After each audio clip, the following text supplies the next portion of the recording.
Hi guys, నేను miss రిస్టా. First of all అందరికీ happy Vinayaka Chavithi. నేను అయితే ఇప్పుడు వినాయక టీంలో ఒక వాల్ హ్యాంగింగ్ డెకోర్ అయితే చేస్తున్నాను. సో ఫస్ట్ మనం కేక్ బోర్డ్ తీసుకోవాలి రౌండ్ది. తర్వాత ఏదైనా ఒక క్లాత్ తీసుకొని దాని చుట్టూ పేస్ట్ చేయాలి. తర్వాత బెటిల్ లీవ్స్ తీసుకోవాలి. బెటిల్ లీవ్స్ అంటే ఏం లేదు, తమలపాకులు తీసుకొని 6 కొంచెం చిన్నవి తీసుకోవాలి. అలానే ఒక ఒక బిగ్ సైజ్ ఆకునైతే తీసుకోవాలి మనం.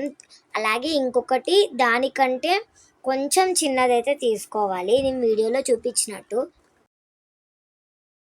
వీటిని ఇప్పుడు మనం వీడియోలో చూపించినట్టయితే అరేంజ్ చేసుకోవాలి.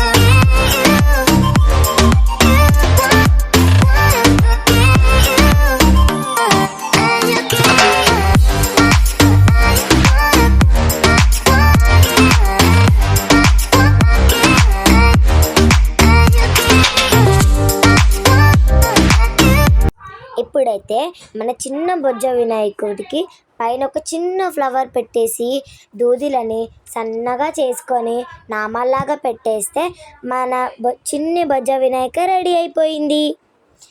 నా వినాయకుడు కనుక నచ్చితే కామెంట్ చేయండి, అలాగే సబ్స్క్రైబ్ చేసుకోవడం మాత్రం మర్చిపోకండి.